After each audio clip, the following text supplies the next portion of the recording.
ಕನ್ನಡ ನಾಡು ಇದು ಕನ್ನಡಿಗರ ನಾಡಿಮಿಡಿತ.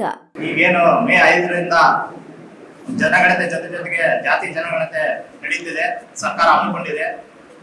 ಸರ್ಕಾರ ಹಮ್ಮಿಕೊಂಡ ಕಾರ್ಯಕ್ರಮಕ್ಕೆ ನಮ್ಮ ಛಲವಾದಿ ಬಂಧುಗಳು ತಮ್ಮ ಮನೆಗಳಿಗೆ, ತಮ್ಮ ಕೇರಿಗಳಿಗೆ ಮತ್ತು ಊರುಗಳಿಗೆ ಬಂದಾಗ ಅಧಿಕಾರಿಗಳಿಗೆ ಸಂಬಂಧಪಟ್ಟ ಎಲ್ಲಾ ಮಾಹಿತಿಯನ್ನು ಕೊಟ್ಟು ಆಧಾರ್ ಕಾರ್ಡ್ ಜೊತೆಗೆ ನಿಮ್ಮ ಜಾತಿಯನ್ನು ಜಾತಿ ಕಾಲಂನಲ್ಲಿ ಮೊದಲು ಪರಿಶಿಷ್ಟ ಜಾತಿ ಕಾಲಂ ಓಪನ್ ಆದ್ಮೇಲೆ ಇನ್ನೊಂದು ಕಾಲಂ ಬರುತ್ತೆ. ಆ ಕಾಲಂ ಅಲ್ಲಿ ನಿಮ್ಮ ಜಾತಿ ಪ್ರಮಾಣ ಪತ್ರದಲ್ಲಿ ಇರುವಂತಹ ಜಾತಿಯನ್ನು ಬರೆಸಬೇಕು.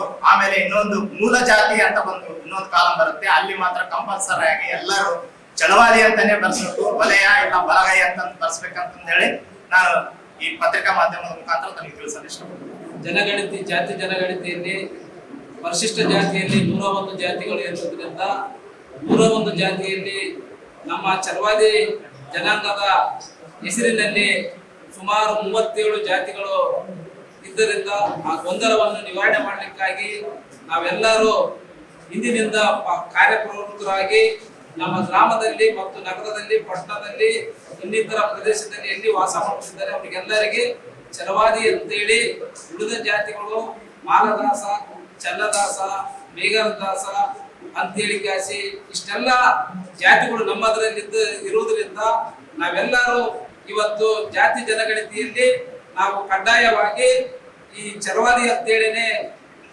ಭರಿಸಲಿಕ್ಕೆ ನಾವು ಕೂಡ ಇವತ್ತು ಪತ್ರಿಕಾಗೋಷ್ಠಿ ಮುಖಾಂತರ ಇವತ್ತು ಆ ಚಲವಾದಿ ಜನಾಂಗದ ಜನಸಂಖ್ಯೆ ಹೆಚ್ಚಿಸಬೇಕಾಗಿರುವುದರಿಂದ, ಯಾಕೆ ಈ ಹಿಂದೆ ಕೂಡ ಸರಿಯಾಗಿ ಜನಗಣತಿ ಆಗಿರುವುದಿಲ್ಲ ಅಂತ ಹೇಳಿ ಕಾಸಿ ಸರ್ಕಾರ ಮನಗಂಡ ನಂತರ ಮತ್ತೆ ಈಗ ಪುನಃ ಸರಿಯಾಗಿ ಅಂಕಿಅಂಶ ದತ್ತಾಂಶವನ್ನು ಸಲ್ಲಿಸಲಿಕ್ಕೆ ಕಾಲಾವಕಾಶ ಕೊಡಿಸಿರುವುದರಿಂದ ಈಗಲಾದರೂ ನಾವು ಎಚ್ಚೆತ್ತುಕೊಂಡು ಕಾಸಿ ಚಲವಾದಿ ಜನಾಂಗದ ಎಲ್ಲಿಯೂ ಕುಟುಂಬಗಳಿವೆ, ಅವಿದ್ಯಾವಂತರಿಗೆ ವಿದ್ಯಾವಂತರು ಮತ್ತು ನೌಕರಸ್ಥರು ಮತ್ತು ಸಂಘಟನೆ ಎಲ್ಲ ಮುಖಂಡರು ಕೂಡ ನಾವು ಅವರಿಗೆ ಅರಿವು ಮೂಡಿಸಿದಾಗ ಮಾತ್ರ ನಮ್ಮ ಜನಸಂಖ್ಯೆ ಏನಂತೇಳಿ ಭರಿಸಲಿಕ್ಕೆ ಅವ್ರಿಗೆ ಅನುಕೂಲ ಆಗ್ತದೆ ಅಂತೇಳಿ ನಾವು ಈ ಪತ್ರಿಕಾಗೋಷ್ಠಿಯ ಮುಖಾಂತರ ಹೇಳಲಿಕ್ಕೆ ಇಚ್ಛೆ ವಹಿಸುತ್ತೇವೆ.